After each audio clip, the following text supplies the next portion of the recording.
Good evening and thank you.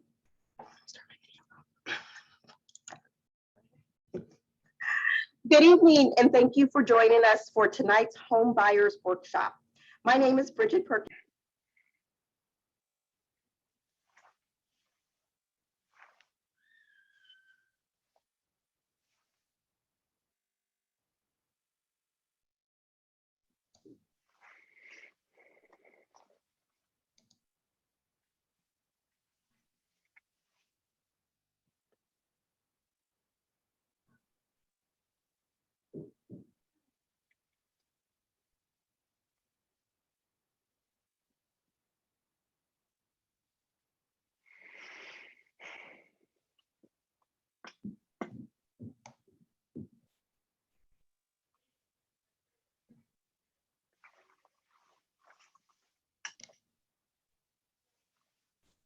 Sorry about that, couple of technical difficulties there. So let me back up again a little bit. So we will answer as many questions live as we can tonight. And if you feel any of your questions have not been answered through the presentation, please feel free to fill out the survey at the end of the webinar and supply your contact information, and someone will reach out to you directly. Some questions may be a little more appropriate to be discussed at an appointment or by phone, and in this case, we'll respond back to you with Robin's or Craig's contact information, and we'll dismiss your questions. So we have a lot of information to cover tonight, so I'm going to turn off my video now so we can focus on the presentation, and I'll begin by introducing our speakers tonight.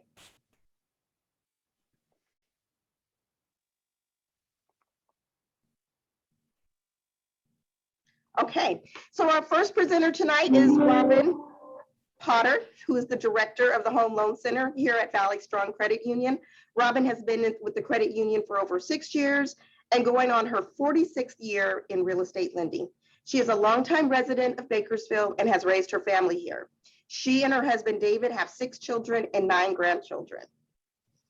Our second presenter tonight is Craig McMahon. Craig is celebrating 27 years in the real estate business. He is very involved in our local community and proud to call Bakersfield home.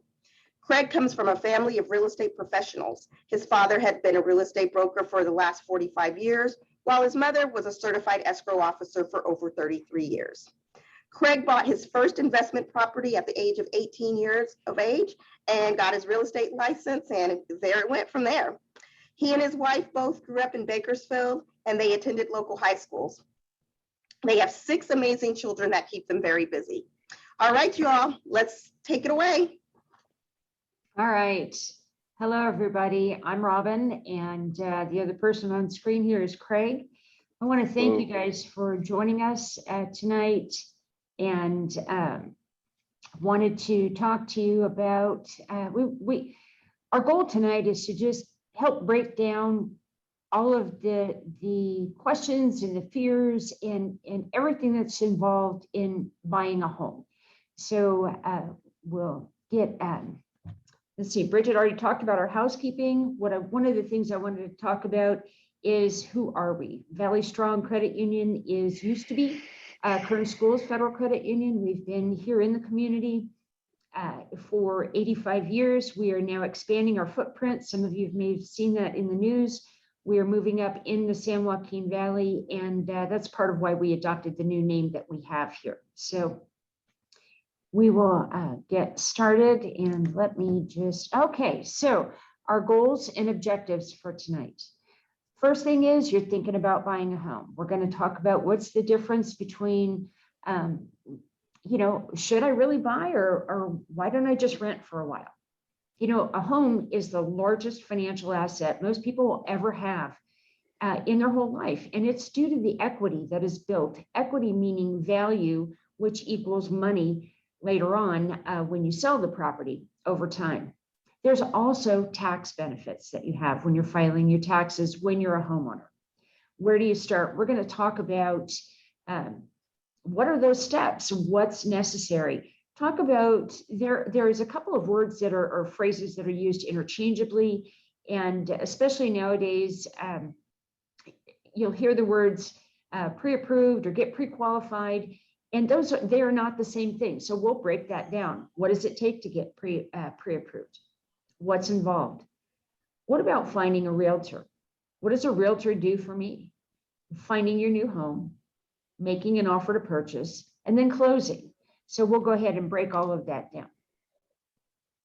So to get started, I want to talk about a pre-approval versus a pre-qualify or a pre-qualification. You hear it oftentimes, those words are just used interchangeably. And so we want to break down what that means. A pre-approval in itself is actually a formal loan application. You meet with a Valley Strong Credit Union loan officer, and they're actually going to complete this application for you. And through that process, they're going to verify your income, your assets. They're going to look at your credit. They're going to check your credit. It's a hard hit on your credit. And they're going to review what down payment options are. They want to figure out what fits in your budget. Oftentimes, and I don't know, Craig, you've probably heard this a lot over the years, people come to me and they say, tell me what I'm qualified for. One of the I don't know, I guess the way I want to say this is we actually look to you to tell us what you're qualified for. There are so many things in life that don't show on a credit report or a bank statement or things like that. So this is where a pre-approval is really important, because what you want to do is you want to sit down and talk about the other things that you have going on in your life. Children playing soccer, it could be certain charities. There's many things that don't show in this process.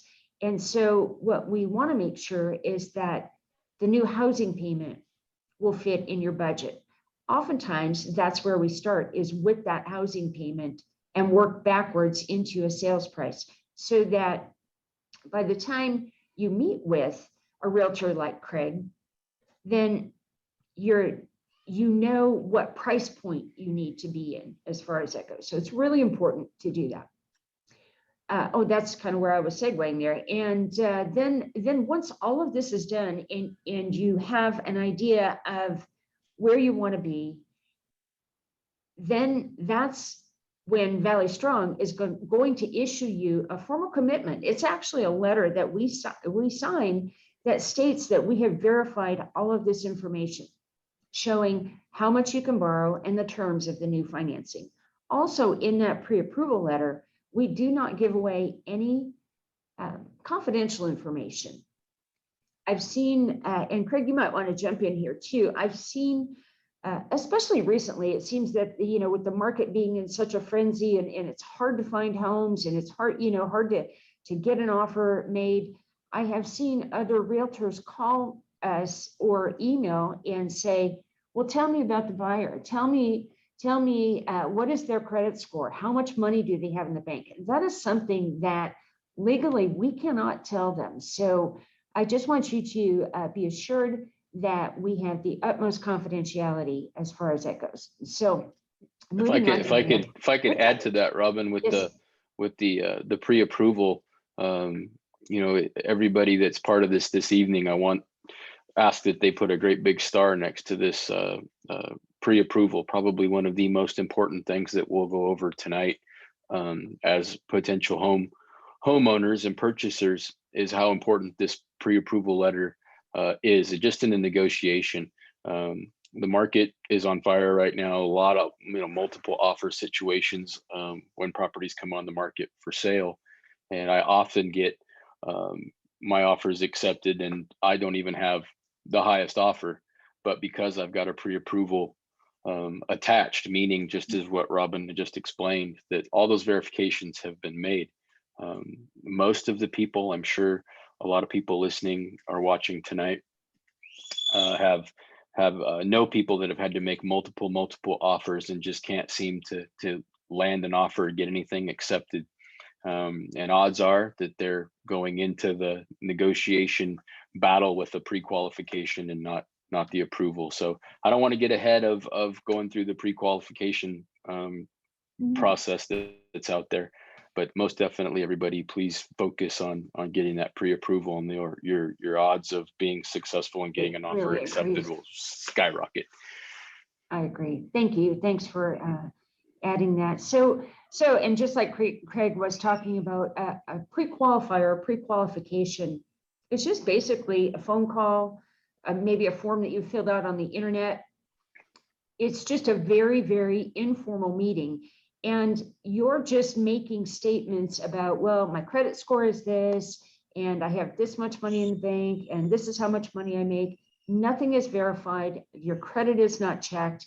And it's a very, very rough estimate of your ability to complete the offer to purchase. So kind of just really circling back to what Craig was saying, they are not the same thing.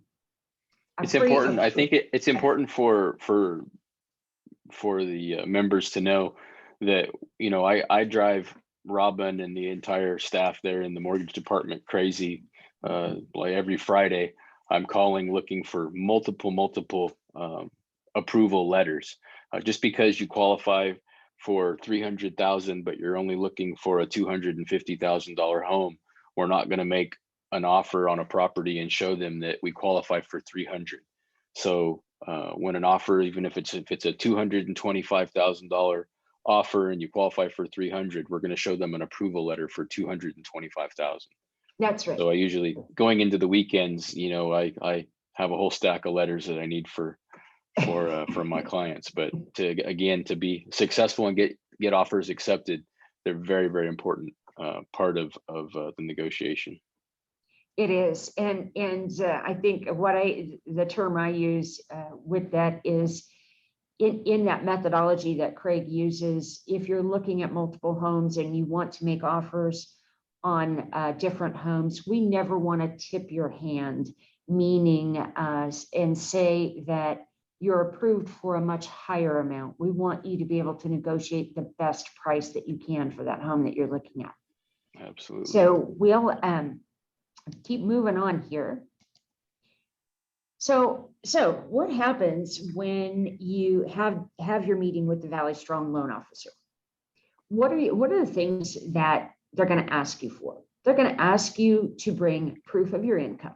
So it depends. If you're a wage earner, meaning that you're not self-employed, we're going to be looking for 30 days of pay stubs and a copy of your last 2 years W-2 forms. If you're self-employed, we're going to be looking for your last 2 years of federal tax returns. And when I say last 2 years, that means the last 2 years that were filed. Also, if you're self-employed, and this is just fairly new, has to do with the pandemic. If let's say you haven't filed you are self-employed and you have not filed your tax returns yet, we are going to be looking for a profit and loss statement through year end of 2020, and then another profit and loss statement that shows that is up through the month right before your so it would be, since this is July, it would be through June, from January to June of this year. The reason for that is especially having come out of this pandemic, and has affected everybody so differently, we want to make sure that we can make a good assessment of what your qualifying income is. If you're retired or on other fixed income, we'll just be looking for statements that verify that. And there's multiple different forms that you would get. If you're on Social Security, they can issue you a statement. They probably have sent you a letter that states what your benefits are. If you're retired, it would be your monthly retirement statement. So there's a multitude of things that you would bring, but all of those are related just to your income alone. The other thing that you want to do is you want to bring your last 2 months bank statements. And the reason for that is that we're looking for the proof of where your money to close is going to come from. And we'll talk about what does the money to close mean. But what we're looking for in this pre-approval process is knowing that you have the ability to complete the transaction, that you have the down payment covered and the closing costs covered as far as that goes. In this application, like I talked about before, by filling out that application, we are going to do a credit check. We're going to talk about, or we'll look and see where your credit score is. There are, when we run your credit. There are actually 3 checks made. It is with the 3 big credit agencies, TransUnion, Equifax, and Experian. Each one of those credit agencies has their own scoring model. And often people that are checking their credit, we actually check a little bit more in depth than Credit Karma and some of those other ones that are a little bit more popular. We do, it has a much more thorough, history is what I'm looking for. So each one of those agencies has their own representative score. What we do is we take the middle of those 3 scores, of the 3 numbers, and that then becomes your representative FICO score for the transaction. We will go over what your down payment options are. There's lots of different down payment options that are out there. It also, we want to make sure that it fits with where you are and where your budget is. We're going to talk about what is the best payment amount for your budget. That's something that I was talking about a little bit earlier. It's really, really important that we start there, that you understand that you're actually driving this car. And it's not about me saying, oh, the math works, and now you can go buy a $500,000 house. And we haven't put the time and the effort in and the thought and looking at where your budget is, where maybe you fit into a $300,000 house. And that's where your lifestyle is. And Craig will talk about that in a little bit too, about making sure that the house that you're buying is going to fit your lifestyle. So what are the different kinds of loan programs? We have all different kinds of loan programs. We have low down payment. We have adjustable rate programs. We actually do custom home building programs. We have fixed rate for different terms. There's longer terms, shorter terms. Again, all of this ties back into where you want to be in your budget as far as that goes. So once all of this has happened, and actually the process in itself takes about, I'm going to say about 45 minutes. Once all of this is done and you're comfortable with where that new payment is going to be. And when I talk about a payment, what I'm looking at, or what we're looking at, is we want to make sure that you understand, pardon me, what we're looking at in your housing payment. That includes not just the payment on the loan, but it includes your monthly, your property taxes and your homeowner's insurance, and possibly PMI. PMI is private mortgage insurance. And that is depending on how much money you put down, or the percentage of money that you put down in the transaction. If you put less than 20% down, then you will have private mortgage insurance. So, and there are, this is where the factors with your FICO score come in. So we have the representative score, pardon me. And private mortgage insurance is literally a foreclosure insurance for the lender. There are several things that we look at in all of these steps that I just went through that determine your ability to repay the loan.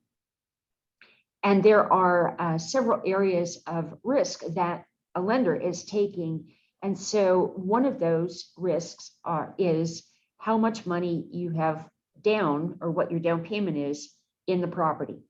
So what private mortgage insurance does is, or PMI, that's what you hear it called, is it is there to guarantee the lender, if you're a little bit higher risk borrower, meaning possibly a lower score, lower down payment, that if the house goes into foreclosure, they'll pay us off. It's literally just an insurance policy for that risk that we're taking to provide the funding for the purchase of your new home.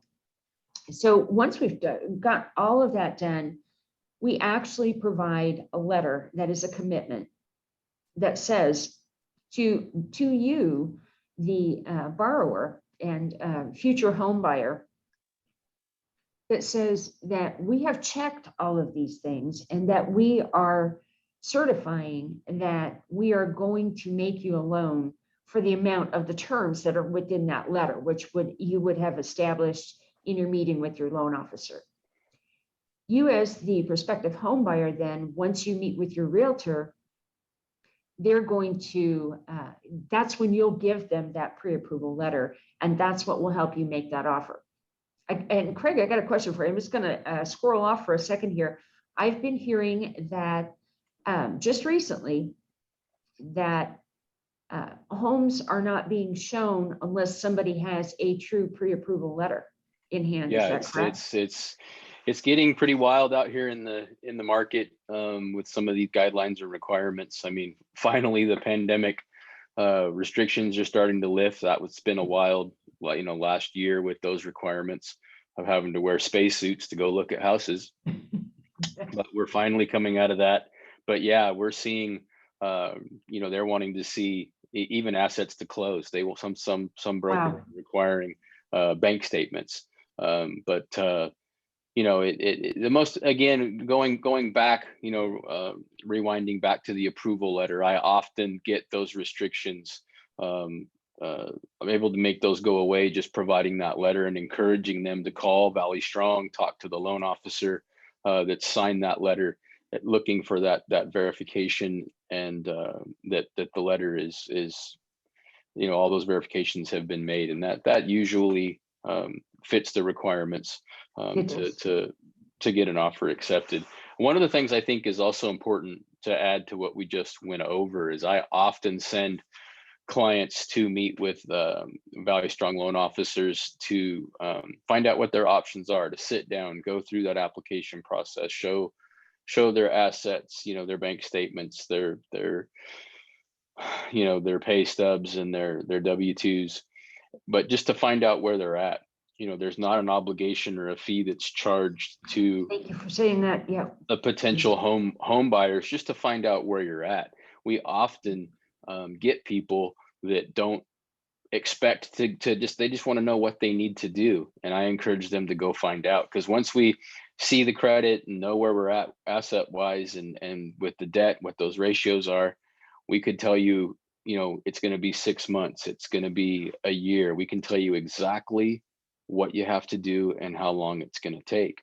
And again, we get people that had no expectation. They thought it was going to be 6 months to a year. They have the money to do it. They just think that they've had some bumps in their credit. But we're able to sit down and run through those verifications and find out that they can jump in and take advantage of the market and the current interest rates, and they're happy as can be. So I strongly encourage people to get that appointment to sit down and go through that process, or do it online, and just find out where you're at. That, I just skipped ahead here. I don't need to go there yet. Okay, so, and thank you. One of the things I want to do, Craig, is I'm just going to stay on the screen. I really want to break down all the different things that we look at. So it's not just your credit score. And I'm going to go back to the words that I said before. We're looking at your ability to repay. So what that means is when we look at your pay stubs, we look at your W-2s, we're going to ask you how long have you been on your job? And what we're looking for is the expectancy that the amount of income that you're making right now, one that there's an income stream there, that you have been earning that type of income, and either that or have been trained to earn. You could be on a new job, maybe just coming out of college, and have a degree in that line of work that you're in, and then have gone from little or no income to a good salary. We can take all of that into consideration. Also, it's looking at your tax returns, and if you're self-employed, what we're looking for is to make sure that your self-employment income is on an increasing, what's we're looking for manner as far as that goes. We don't want to see declining income. Some of the things that self-employed people will talk about, they'll come in and they say, they show me their tax returns, and it shows that they make $1,500 for the year because they've written off everything that they have. And then I explain to them, I can only use what you tell the government that you make. And if you're stating to the government that in your line of work, in your self-employment work, that you only bring home at the end of the year $1,500, that's what I have to use for your qualifying income.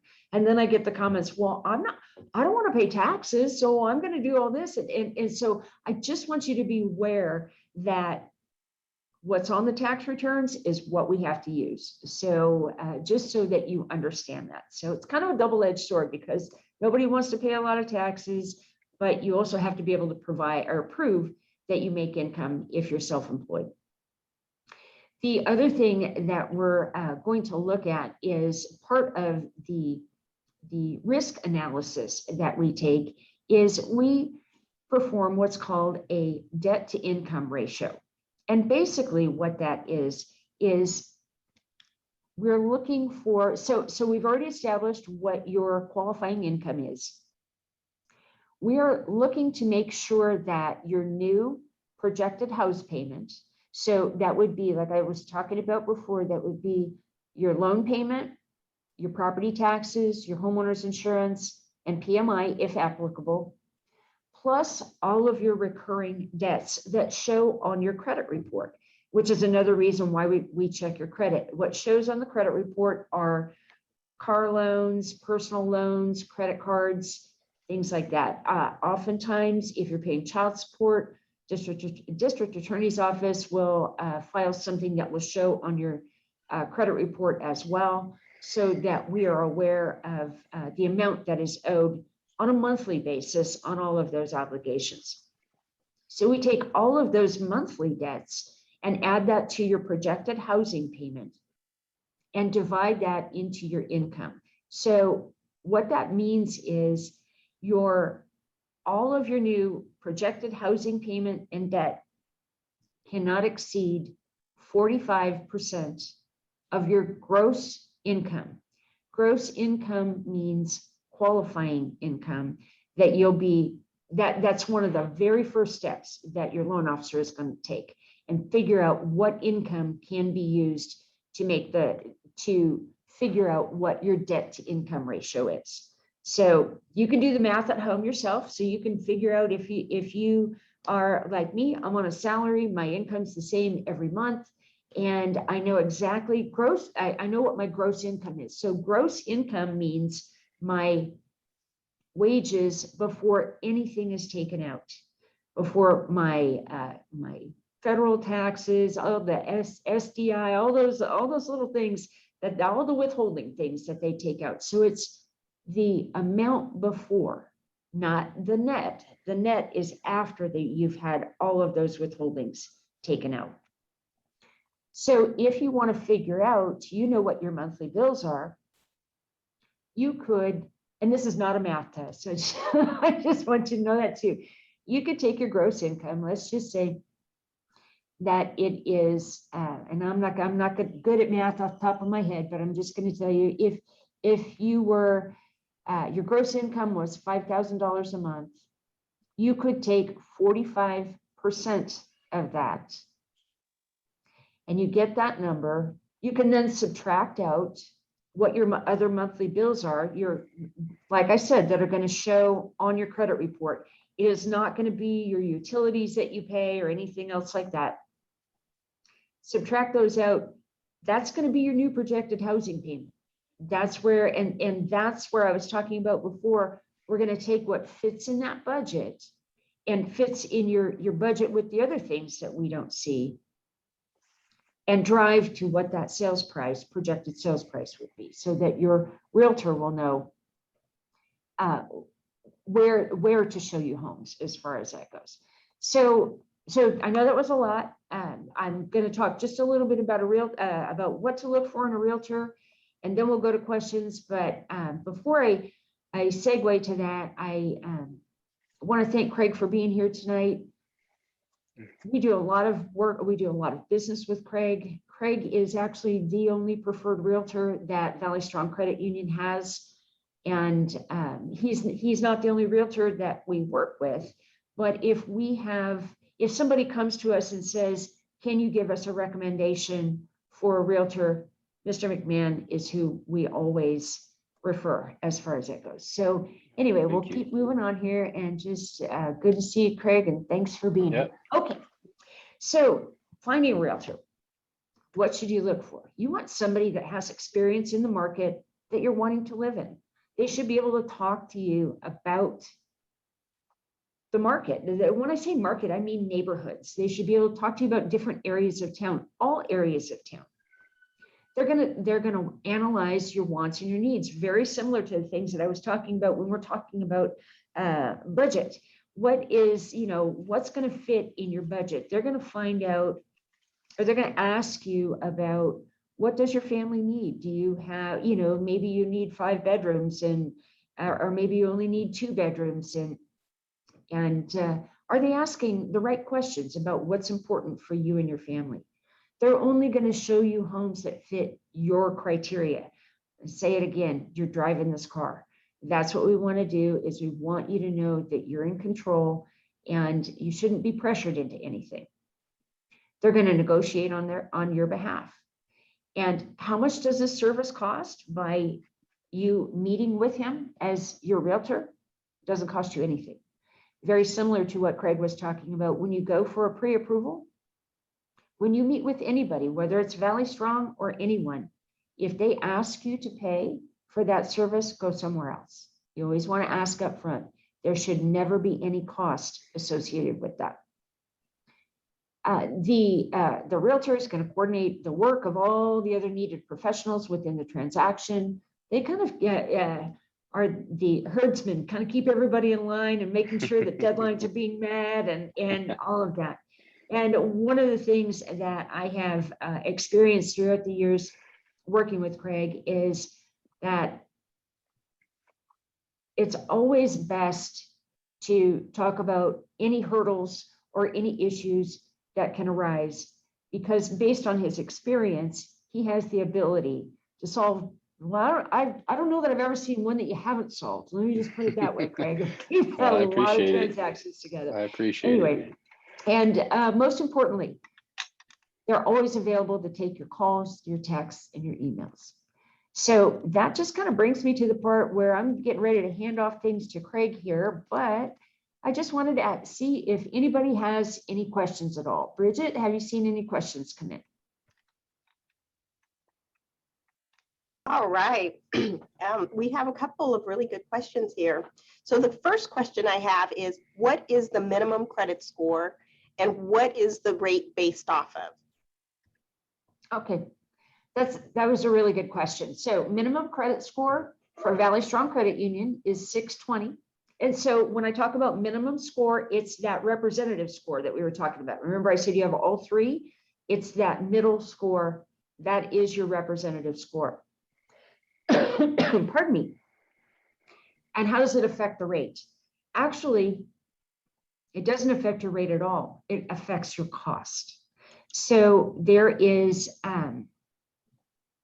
are costs associated with the different attributes of the loan. And you'll hear people talk about points. And there are discount points, which are charges based on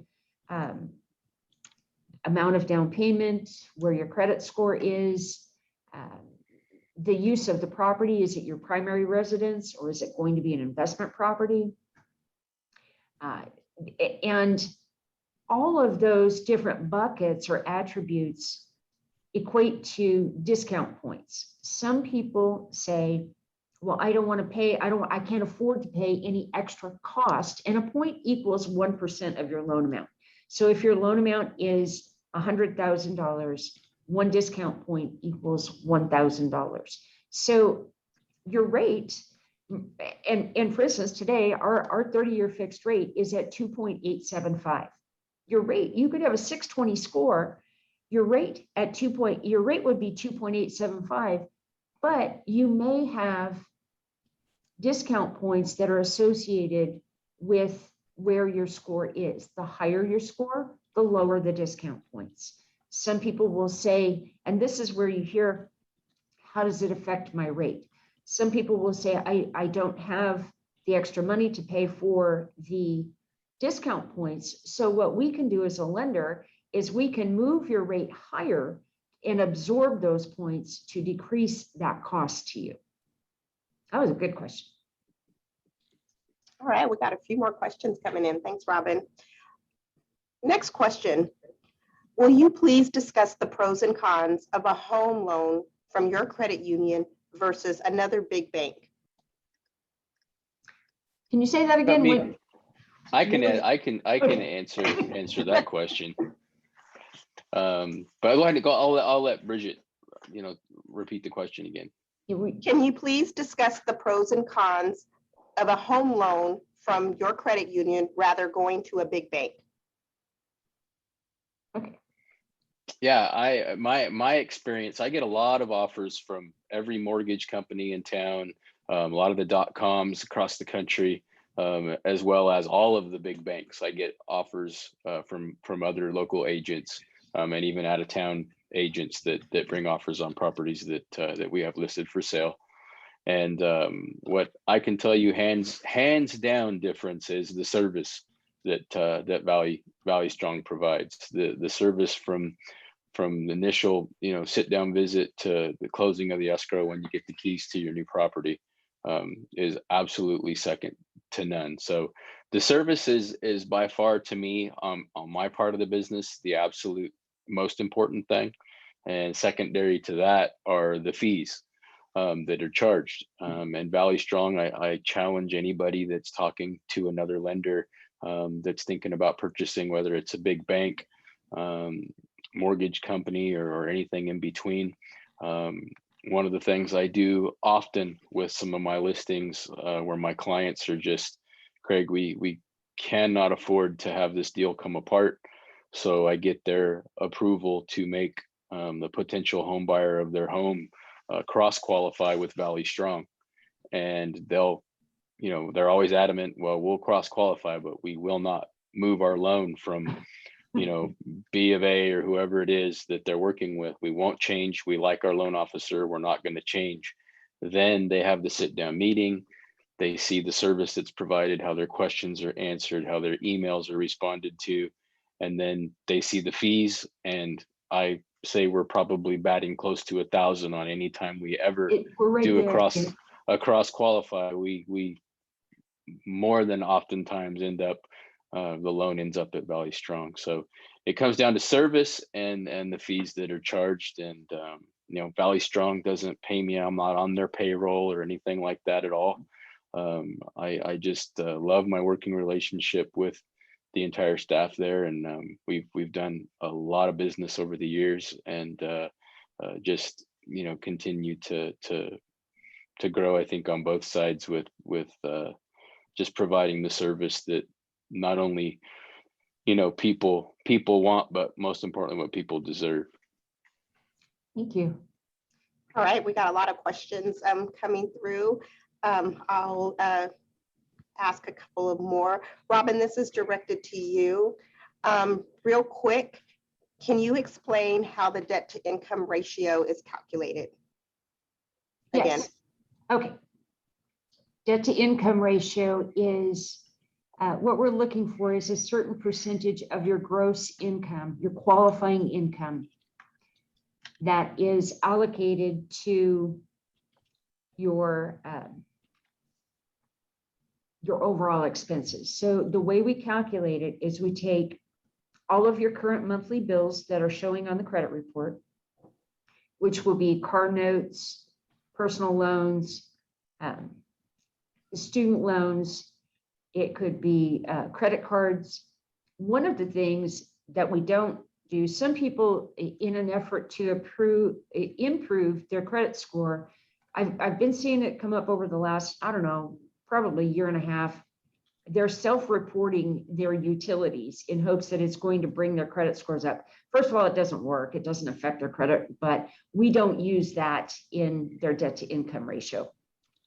So we take all of your regular monthly bills that you have, and then we take your new projected housing payment, and that, which includes the loan payment, your property taxes, your homeowner's insurance, and PMI, if applicable. Add those two together. Those two numbers, or that number, cannot exceed 45% of your qualifying or gross income. As I told you, it kind of sounds like a math test. Huh? All right, I have one more that I'm actually two, but I'm just going to put them together. So one, what is the current interest rate? And the second one is, I heard the current interest rate with you all is 2.875. Is that the same rate in the event that I'm ready to purchase at the end of the month?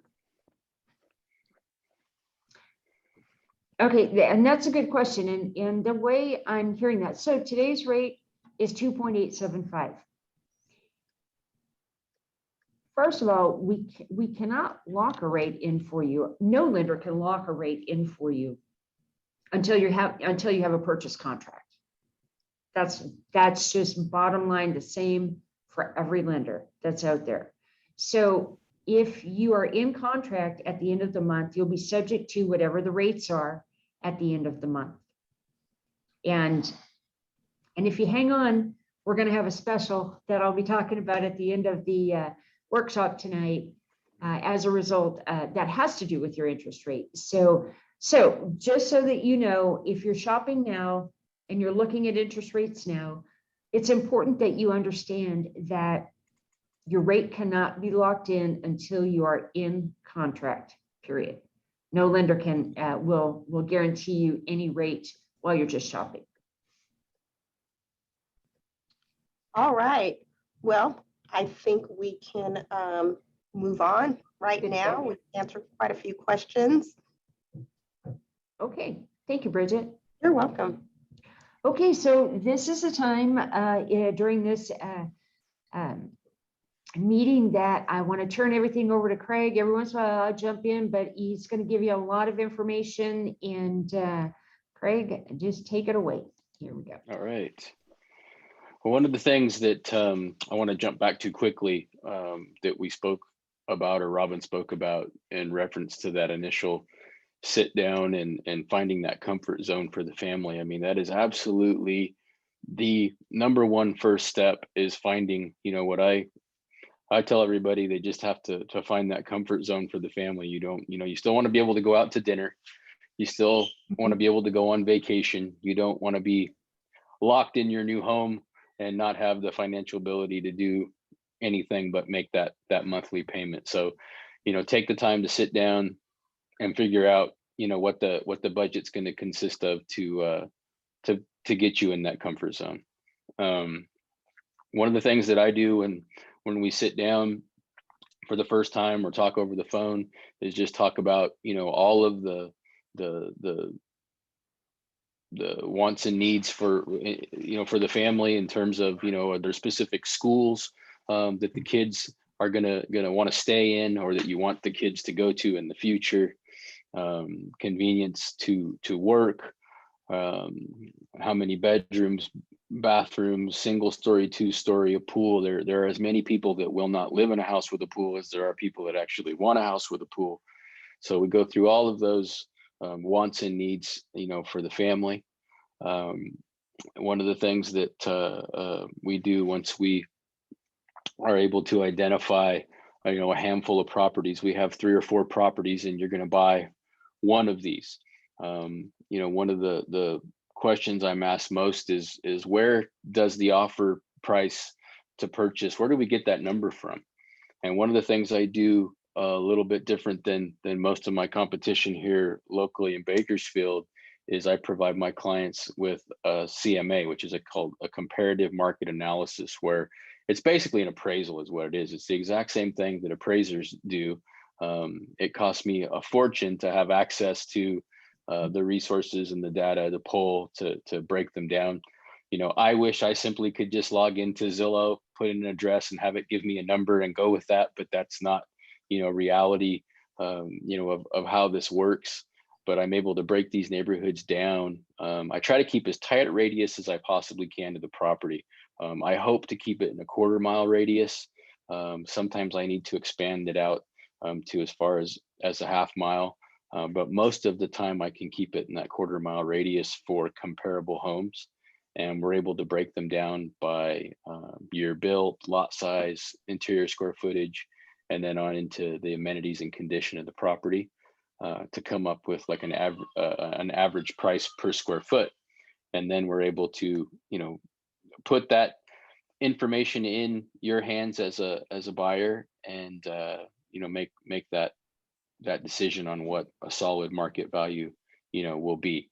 And then having that information going into a property, strongly considering to purchase it, you're able to have the numbers in hand versus hope or guess, or wanting to trust someone else's instincts on where the market might fall. Right. As a consumer, that's I think that would be really scary, because they don't know. I don't know. How do I know I'm offering a fair price for this? How do I know I'm not offering too much for this Sure. house? Because the last thing that you want to do is just kind of take somebody's word for it without seeing the math and looking at all the data that he's talking about, and know that you made a sound decision. Because what you don't want to have is just kind of go blindly into it and then have remorse after the fact. So Sure. I like that education part of it, Craig. Yeah, having that in hand is so very, very important. I mean, it's the same thing as on the financing side, having that approval letter up front. What that monthly payment's going to be. There aren't any surprises. And one of the things that I love about working with Robin and her staff there at Valley Strong is we pride ourselves on there not being any surprises. We want to give you all the information up front, so you know exactly what you're looking at from start to finish, from what the property taxes will be included in that payment, to where that that payment's not going to change in the 30 years that you'll have it. Good point. Could we go to the next All right. slide? So once we identify a property and we found your dream home, after much consideration and searching, we found the property to make an offer. So we put together a formal offer to purchase, and there's a lot of contingencies and conditions in the purchase contract. The standard time for inspections is 17 days from acceptance. So you'd have 17 days to do, any and all inspections that you would want to do at your expense. One of the things that I highly recommend all my buyers do is to get a home inspection where they check the house top to bottom, electrical, plumbing. Houses that are on what's called with a raised foundation, they climb underneath the house, which is something I would never do. Yeah, I couldn't be paid to go under a house myself, but these guys, they climb in, they check absolutely everything out, and with the perimeter foundation and check all the plumbing, electrical, again, the roof, and then you get a detailed report in that time frame to either make more inspections, or if the house is in nice condition, then you can just proceed from there. As far as negotiating in an offer, we're able to bring closing costs down, where we often get the seller to participate and help with the buyer's closing costs. It's our community here in Bakersfield. I mean, I went a very, very long time where I don't think I did a deal for years where their seller didn't participate in one way or another in helping the buyer with closing costs to close the deal. So if you don't have the money to close a transaction, we can negotiate that and see what we can do to get the seller's participation to push us over the edge to make that happen. So I very closely keep an eye on the time frames that are involved. We have an appraisal contingency, which is usually anywhere from 17 to 21 days. So, you have to stay on top of all of these things to make sure the terms of the contract are being met on both sides, not just the buyer side, because the seller also has, from acceptance, they have 7 days to provide the disclosures where any known problems that the seller has with the property, they will let us know in writing.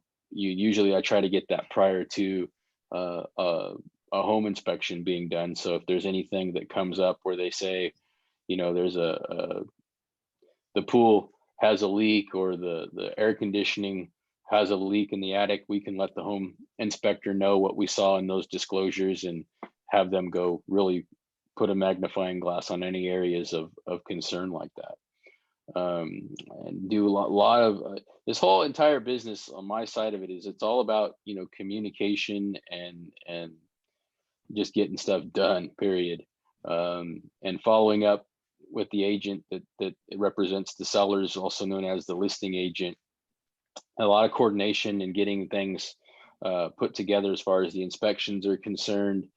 Sometimes something might be found in an inspection where it could be, $1,000 repair, and the decision needs to be made is, do we want $1,000 credit towards the closing cost and we take care of it after we close the escrow, or do we need to renegotiate this and have it repaired prior to the close of escrow? So there's a lot of communication and negotiation that goes back constantly from start to finish. And again, this falls back to the very beginning of Robin's presentation of what to look for in a realtor. And again, it just comes down to experience. You don't want someone that's in the business part-time representing you. You wouldn't go to a part-time doctor to have heart surgery and or any other kind of surgery for that matter. But it's a game of experience. You want somebody that lives and breathes the business 24 hours a day, 7 days a week. That I think the number one complaint with most real estate, of most real estate professionals from their clients is communication. And I mean, my clients call me at midnight sometimes, just some anxiety over an offer that's made. I don't know, I'm not sure. And just giving them that assurance and reassurance, reviewing the CMA, whatever I have to do, for my clients to have that peace of mind and security. And we'll do it regardless of what time it is. So it drives my wife crazy. I'm working on vacation. It doesn't matter where I'm at, what I'm doing. It's a non-stop deal. So Good deal. through that negotiation back and forth with the seller's agent, the offer is submitted. They either accept the offer, write a counter offer to us where they won't accept our terms, but they'll accept with these changes, whether it be to the price or the time frames, whatever it is. And then, in rare form, you'll get an offer declined where, a seller might be, insulted with the offer, or, oftentimes, especially in the market that we have right now, you're one of multiple offers. I mean, I've had a listing 2 weeks ago, I had 17 offers in one day. So Wow. there's only one winner, and everybody else, is either a backup offer or their offer is declined. So it does happen. It's rare, but it does happen. Good deal. Okay, Okay. next one. Okay.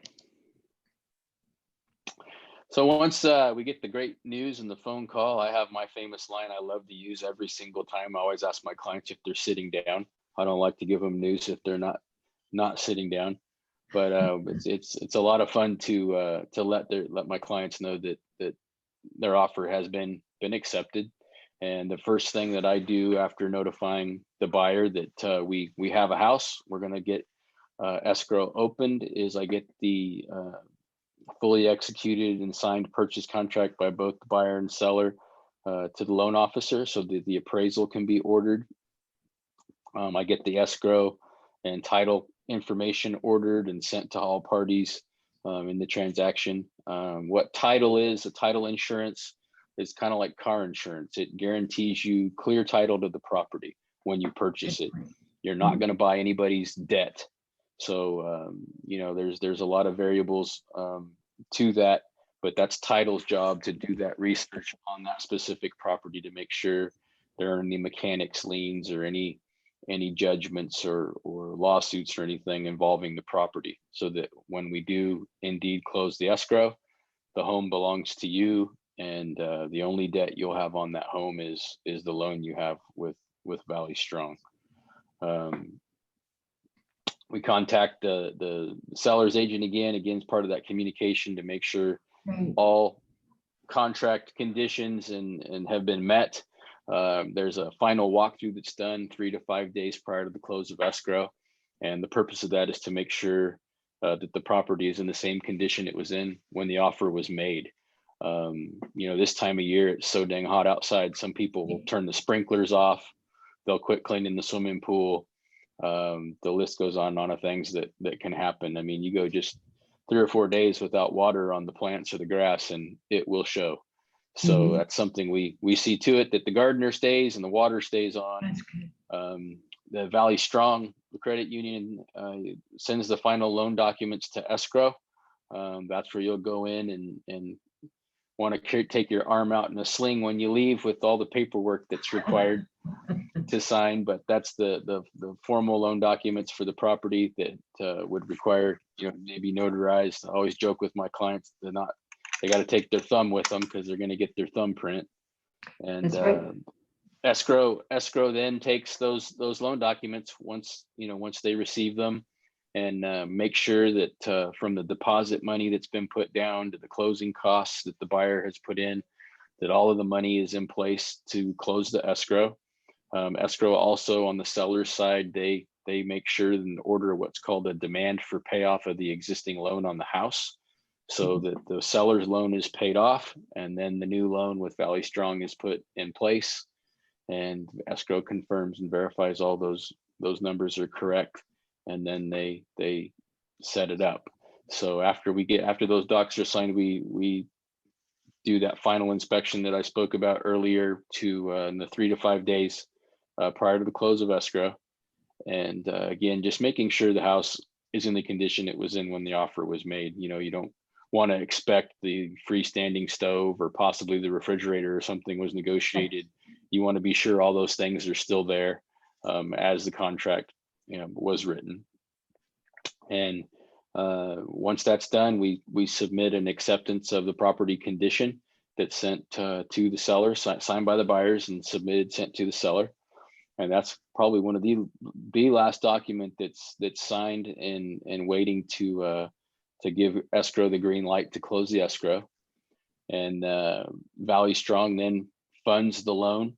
So I'll get a phone call that the Valley Strong has wired the money to escrow for the loan, and then escrow notifies me that they've received those funds and are ready to close, and then they release the deed of trust and grant deed to record to the county recorder's office. And once we get that confirmation that the deed has recorded in your name, that's the official process and that takes place that makes the escrow formally close. And when that deed is recorded in your name, you're officially a homeowner. And so that's that process. Kind of quick summary of how that all works. But again, it just comes down to staying on top of it, and where the ball is dropped a lot is in that process along the way.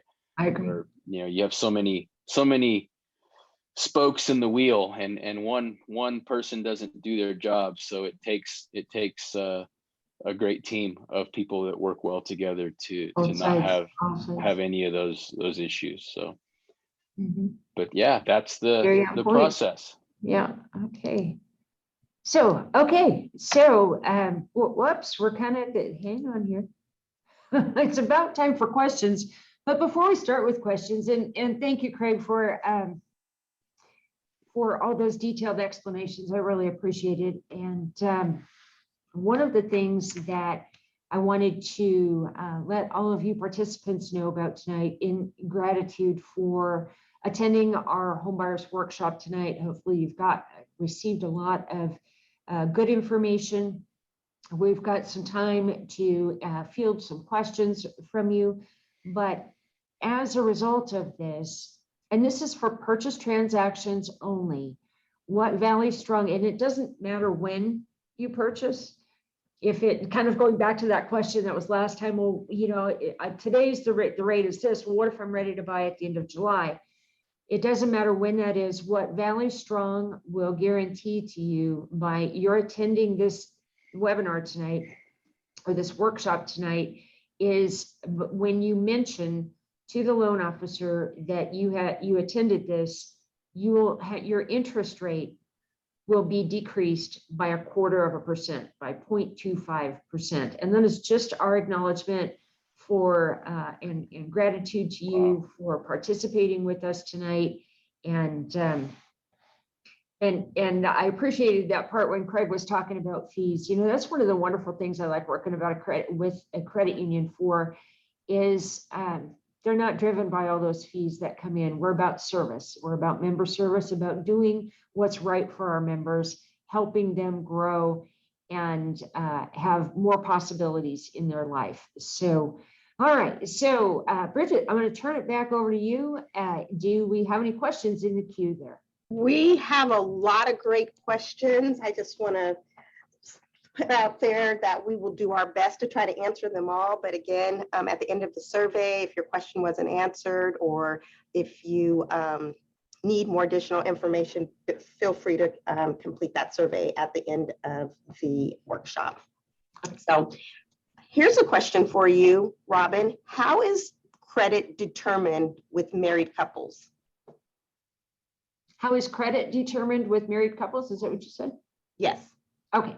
So I was talking about how we use all three of those agencies. Each person has their own set of credit scores. So my credit scores could be 650, 625, and 635.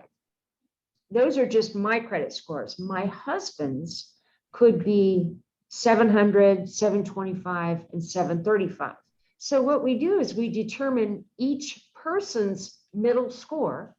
Mine would be the 625 and his would be the 725. The representative score for the file is the lower of those two in a married couple. Okay. All right. Craig, this is a question for you.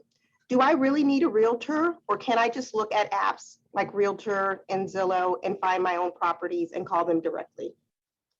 Well, I mean, absolutely, you know, the apps that are out there with Zillow and everything, the biggest issue and problem with the apps that are out there is they're not updated. They're not up to the current market of what's happening. I get updates throughout the day for my clients. Not only do I get price changes, a huge percentage of properties come back on the market for sale, where other agents are accepting offers with pre-qualification letters. Then it gets to the point where now they have to verify their income and their debt, and they're 2 to 3 weeks into the escrow and find out that these people don't qualify and can't buy the house. So the house that was pending then comes back on the market for sale as back on the market. And with a lot of the apps, it's never seen that way. Once it goes pending, and then they're not updated, it can take 2 to 3 days for them to actually show on those websites. Mm-hmm. So in terms of increasing your odds of getting a house that you really, really want, that no one, as far as the competition goes, I work with a group of realtors here that have been in business for many, many years. There's a group of us that prefer to work with each other. And, when a listing's coming up, I'm going to be listing a 4-bedroom, 2-bath in Rosedale, and fire this email off to the guys I prefer and women I prefer to work with, and, let them know that it's going to be coming on the market for sale. And oftentimes with the apps, you'll see a house come on the market and 30 minutes later it's gone. And that's usually what's happened or taken place, is the sharks in the business that do this every day, are ahead of the competition. And then I think the second part of the question is knowing that there's not any fees that you would pay for representation as a buyer. Real estate commissions are paid by the sellers. I would take strong advantage over having someone represent me and negotiate for me that has a great reputation in getting offers accepted and most importantly, closing deals. That would really help and improve your odds in getting a deal accepted. But I would highly encourage everyone out there. It's a great resource to just see what's out there. But as far as the up-to-date information to make you a real player in the market, you're going to need representation to have that in your hands. And that's a really good point. You know, Craig, there's been, sometimes we have people that have no representation, and all of the things that we were just kind of going through that we were talking about what a realtor does for you. First of all, when they're representing you as a buyer, you're not paying them to do that. The seller is actually paying them their commission on that transaction. So you actually have this person representing you for free. And there, again, we're going to go back to that experience. You want to have somebody that knows if there's, you know, we should be looking for this, or they're familiar with the market, or they're familiar with, maybe they've sold that home before, or there's so many little details that we're talking about in representation. I can't stress how important it is, because when something, and correct me if I'm wrong, Craig, but there has not been one real estate transaction I've been in the last 46 years where nothing has been a hurt, where there's been no hurt. Oh yeah. There's always something. And it can be small and it can be big. And that's what that experience is going to help you with. That's why you want to have the representation and the negotiation as well. Absolutely. All right, great job. Okay, I'm going to combine these two questions together. So one, does Valley Strong work with first-time home buyer programs? And secondly, will Valley Strong process varied types of applications such as FHA, conventional, and or associated with down payment assistance? Okay, I didn't hear the last part of the question, Bridget. I want to take notes on that. So the last part of the question was also relating to down payment assistance. What type of loans does Valley Strong offer? And do they have down payment assistance? Got it. Okay. So first of all, I want to talk a little bit about first-time home buyers. There are technically no first-time homebuyer programs out there anymore. There used to be a long time ago. You could not have owned a home in the last 3 years, and with that, there came some benefits to it. Usually, offering a lower down payment assistance. Those programs now are all very few of them have limitations and restrictions on them about whether you're a first-time home buyer or not. There's really not that much benefit to it. The down payment, we do have access to some down payment assistance programs. We are currently also developing new loan products that will offer very low or no down payment. So down payment assistance is something that I'd like to kind of talk about. And I don't, Craig, you can jump in here too if you want. Just to basically say nothing's free. So yeah, you have to be very, very careful with, you know, a lot of the programs that are out there. Going back to the rates and fees, a lot of them, you know, if you sell the house within 3 to 5 years, which is the normal time frame that people do move, you have to repay the money. Some programs it's forgiven, but it's at a substantially higher interest rate. Yes. So there's a lot of you know, for the right people, most definitely, you know, that just won't have the ability to come up with the money. They've got the credit, but they just don't really have a way to you know, get the down payment, or it's something's coming on down out in the future where it's worth doing it for them. But you know, you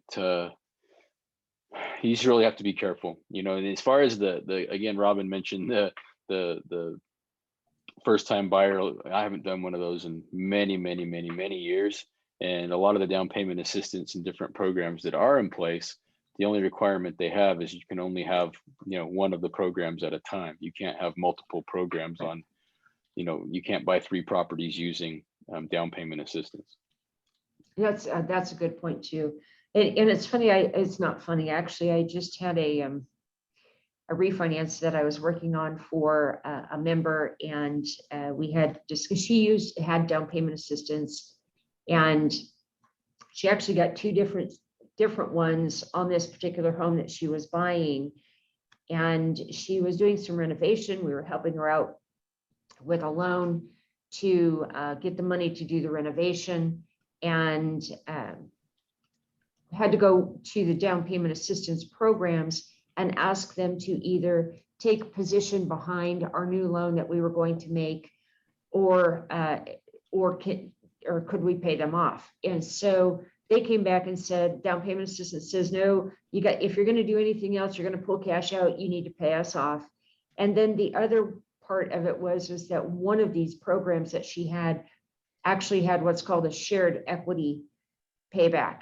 And it meant that the amount of equity or value that had increased in her home since she received her down payment assistance, she had to pay a percentage of that back to that agency that provided those funds. So really need to be careful, because it's just, like I said, nothing's free. It was tough for her to come to terms with, because there's always kind of that misnomer, oh, we'll just get you in for nothing. And not saying that there aren't ways to keep your costs really low, but you want to do your research if you're looking at any down payment assistance programs.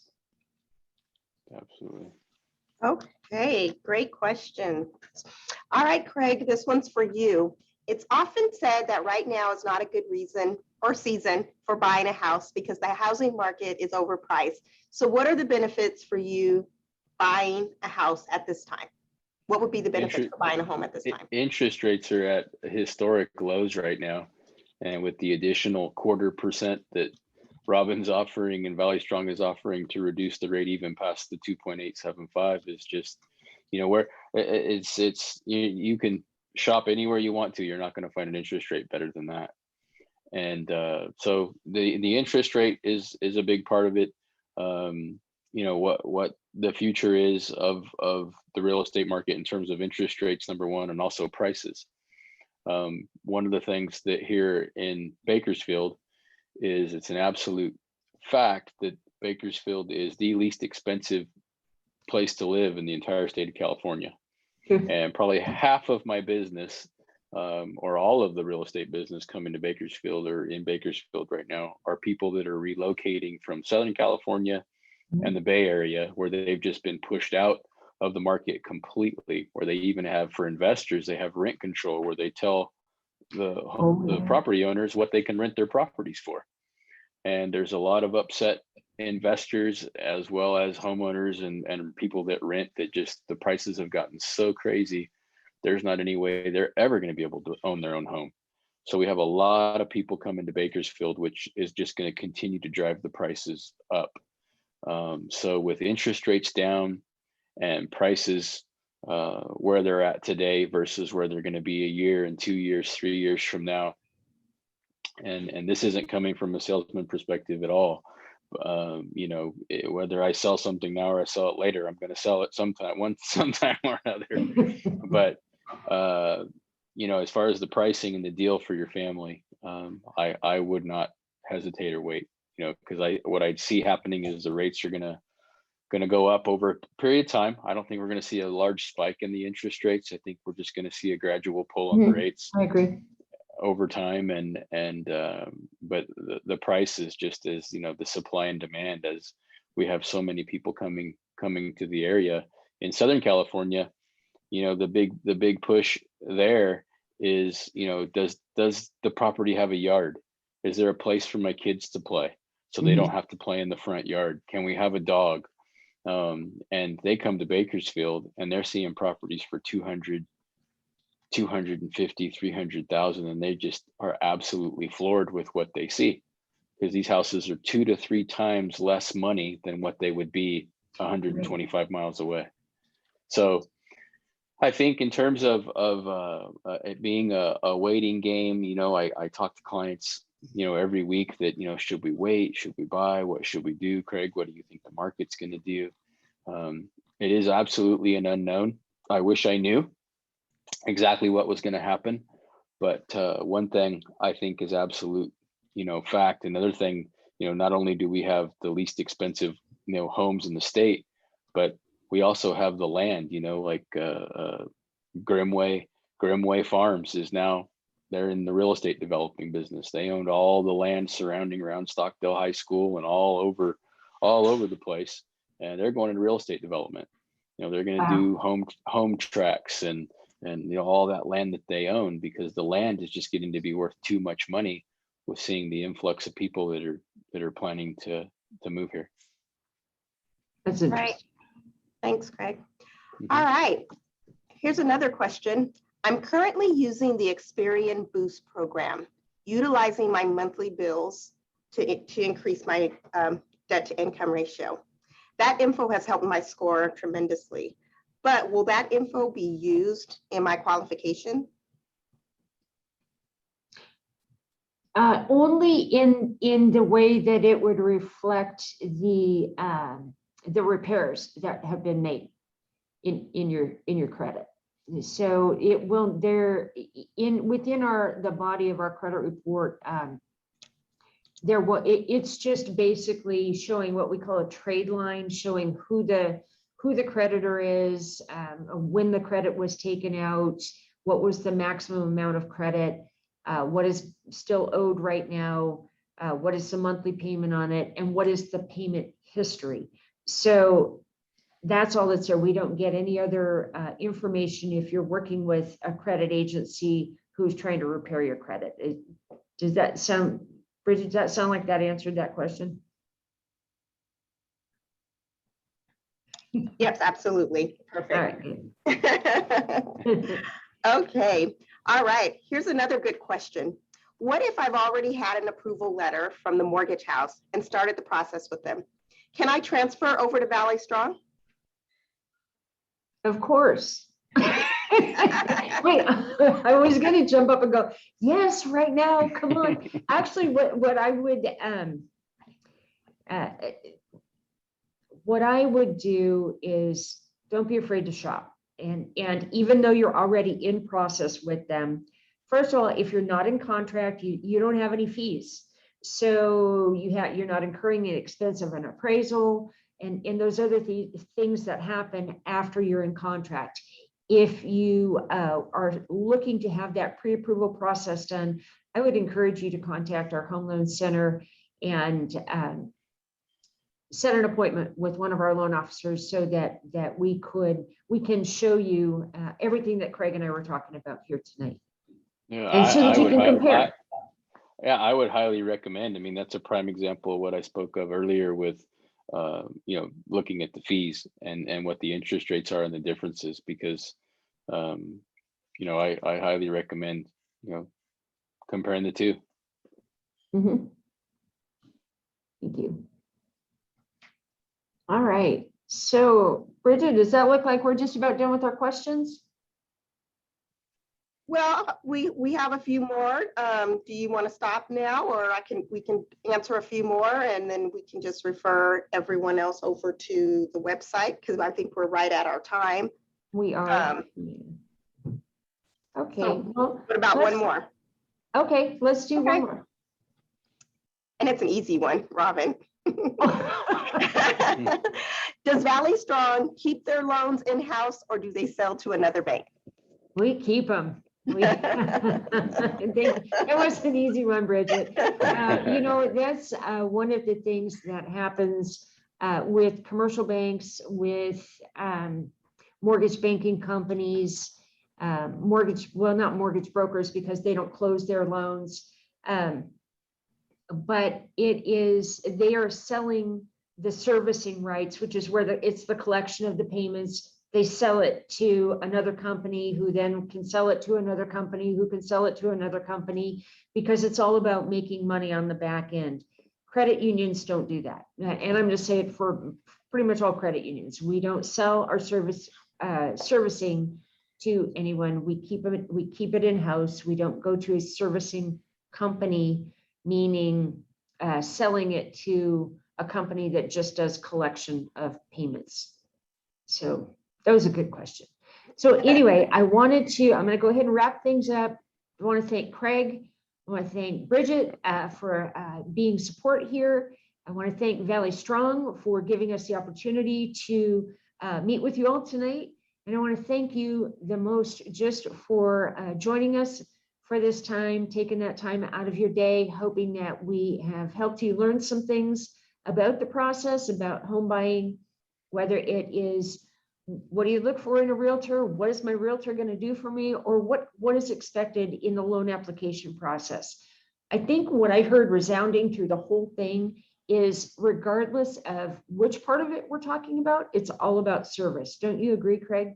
Absolutely. Yeah. Service is what separates, all these different companies from each other is the service that they provide and the experience. I mean, purchasing a home is probably the biggest financial decision and step that can be made, and you don't want anybody learning or gaining experience.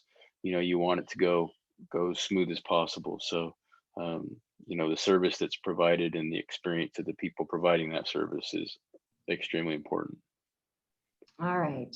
Okay, well, thank you, everybody. Stay cool in this very warm weather that we've got coming up here. And please reach out to us, to Craig or Valley Strong, Absolutely. so that we can answer any questions that you might have. Also want to remind you to complete the survey that is attached to your, as we conclude here. And we certainly appreciate you guys joining us tonight. Yeah. Thanks so much. Thank you. All right. Good night, everyone. Night. Bye-bye.